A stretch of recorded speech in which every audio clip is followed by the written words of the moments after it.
As soon as Lu and Aang entered the castle, she could immediately sense the intense bloodlust that was residing inside this place.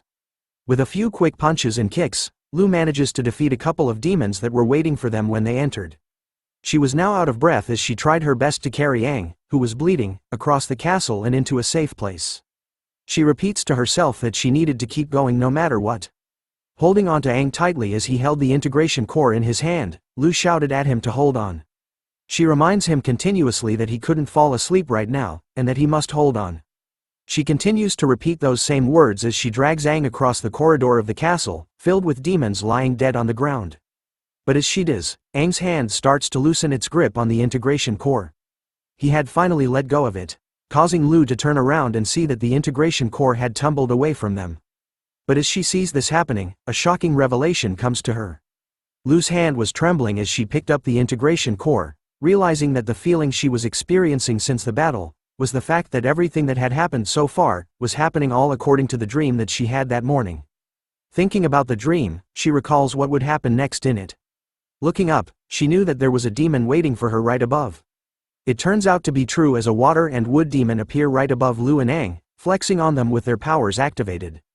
Lu's leg was trembling from being tired, but still, she took a few steps back slowly after spotting the demons right above. Wasting no time at all, she holds on to Aang even together, with the integration core in her hand this time. She tries her best to escape from the demons.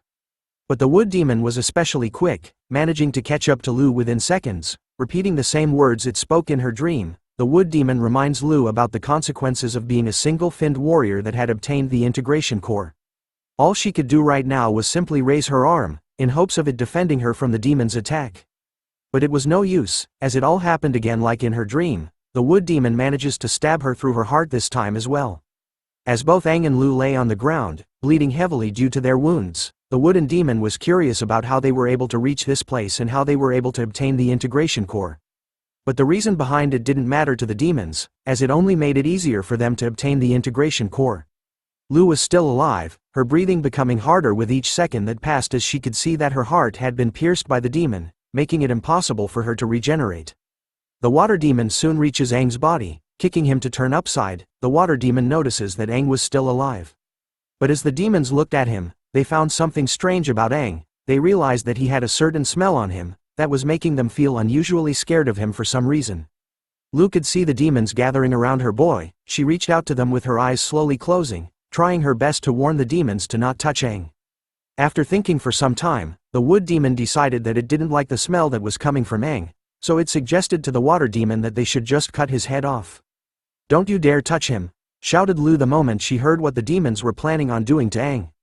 Shocking them as they couldn't believe she still had the energy to shout that loudly. Even on the brink of death, Lu was still trying her best to catch her breath, giving the demons the biggest bombastic side eye. The water demon started to walk over to Lu, impressed by her energy to be angry while being on the brink of death. As a response to her shouting, the water demon kicks Lu strongly in her stomach. Before flinging her across the corridor, reminding Lu that she was still too weak to do anything. As she flew, Lu knew that the demon was right, she was too weak to do anything. As she fell, she looked at Aang, knowing that she still wasn't able to protect her own friends, and this time, she had failed to protect Aang again. Her eyes started to blur as she reaches the final moments of her life, hoping that the demons wouldn't dare to touch Aang. But as the light starts to disappear from her eyes, Lu wishes that she would have been able to protect Aang, cursing at herself for being weak, which was something she wasn't willing to accept. "If only I was stronger," were her final thoughts. But before she crossed over to the other side, another voice appeared from the darkness, calling out this moment right now as a hassle. As the mysterious voice steps out from the void, her very presence causes time to stop all around as she uses the skill called spatial time freeze. She recalled that the Crimson-Finned King had warned her before not to help the human warrior named Aang. Stepping out from a portal that she created herself, the mysterious voice turns out to be the Darkness-Finned King, one of the 6 great Finned Kings, the wielder of time and spatial manipulation. Looking at Aang and Lu's current situation, she realized that she ended up helping them, which was going to be troublesome for her later on. As she walked over to Aang, she knew that this was something the Crimson King couldn't blame her for. After all, she was worried about the Crimson King, who is currently inside Aang's body. As she prepared to sit down, she knew that Aang's body was still not ready to be able to withstand the strength of her beloved Crimson-Finned King.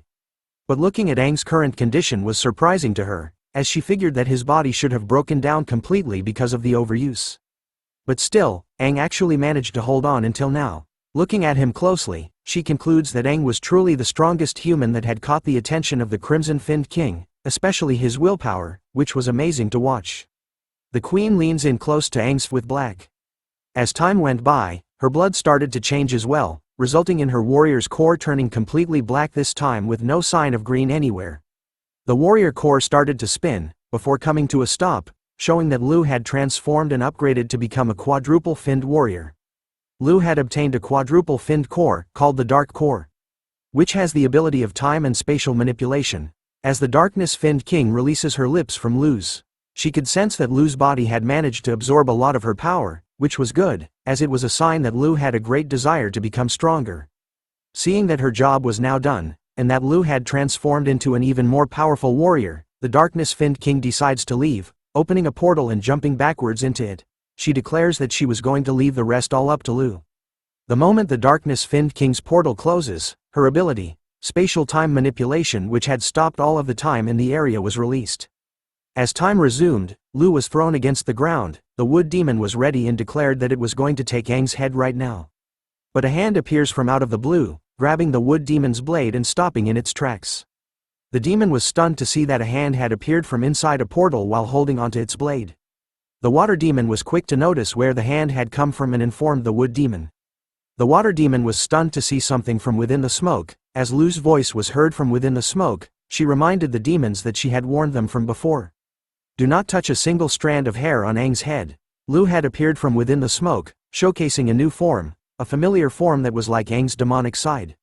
It turns out that Lu had become part demon herself. This was monochromic quadruple-finned Lu, who now uses the abilities of time and spatial manipulation. With her new demonic form, Lu was ready to start a war. She warns the demons to try touching Aang one more time. Those words were enough for the wooden demon to scream like a little girl, immediately backing away from Lu's hand that was inside of the portal. Upon seeing her new form, the wood demon thought that Lu was one of them. But hearing that comment, Lu tells the demons that she wasn't the same kind as animals they were. Unlike the wood demon who was quietly running away in the background, the water demon was built differently. The water demon believes that Lu was bluffing, so it didn't care about anything, and charges straight at her, vowing to end her life by using its water ability called Aqua Butterfly Python Transformation. Seeing the water demon coming, Lu stretches her arm out towards it, casting her own powers for the first time. Much to its surprise, the water demon was quick to notice that a transparent box had appeared right above it. But it was too slow to react to Lu's new powers as the box slams itself onto the water demon's body, crushing it. As the water demon struggles to escape from it, it realizes that Lu was using spatial manipulation. The water demon continues to struggle to escape from Lu's new ability, telling her not to dare look down upon it, as just one of these boxes was not enough to kill the water demon. Hearing the water demon's comment made Lu smile, as she tells it about who said that there was only one of those boxes. Much to the horror of the water demon, Lu flexes in the T-pose, showing that there were endless amounts of the boxes floating in the air above them. With a casual wave of her hand downwards, Lu had cast her ability using spatial manipulation called Downfall, sending all the transparent boxes slamming into the water demon in an endless barrage with nothing stopping her. As some time had passed, all that remained of the water demon was a hole so deep that you couldn't see the end of it. The wood demon was still hanging around, trembling in fear over Lu's new powers. It wondered just how deep the hole was that she made with her spatial attack and how the water demon was just squashed into pieces right in front of its eyes. Lu was on that murdering streak as she looked at the wood demon like a meal, warning it that it was next. Sensing the danger coming from her, the wood demon couldn't help but tremble as it took a few steps away from Lu. Wondering how this was happening, since Lu had just looked like a mere and weak little human, and yet, right now, that same weak girl was giving off an aura that screams Demon King. The wood demon was even more confused by the appearance of both Lu and Aang now, knowing that they were the same kind as Lu was now using the same ability which was exactly the same as the demons, and it was also the extremely rare ability of spatial manipulation. And looking at Aang, who was still lying on the ground unconscious, the wood demon could still sense a terrifying aura within his body. So it could only wonder what the hell Lu and Aang were. Lu answers the demon, telling it that they were humans and simply human warriors. Hearing that answer, the wood demon could only laugh, telling Lu if she even believes her own words, after all, she was just a mere single-finned warrior, and yet, somehow she had suddenly transformed into a quadruple-finned warrior, and that even quintuple-finned demons were now useless in front of her. But in a split moment, Lu rips the wood demon in half, right down the middle, telling the demon that it had spoken too much. Now that all the threats were gone, Lu went to check on Aang, remembering that he was the one that was usually saving her. But this time, things were different, as she was the one that was going to handle things from here onwards. With a casual wave of her hand, Lu manages to grab a hold of the integration core lying a few inches away from them, teleporting it straight into her hand. With the integration core with her and Aang now safe, Lu decides that it was time for them to go. We now turn to the cemetery castle's exit. The warriors that were guarding the exit gate were alarmed to hear loud noises coming from within the exits. One of them immediately looked at their scanner and could see that the reading was showing that it was human. Knowing that it was a human warrior that was returning, they ordered for the doors to be opened. As the doors opened, Lu appeared with Aang on her shoulder once again. In her human form this time, Lu quietly whispers to Aang that they were finally safe and outside before collapsing with Aang onto the ground. The guards quickly move to help them, calling for help with bringing them to the infirmary quickly.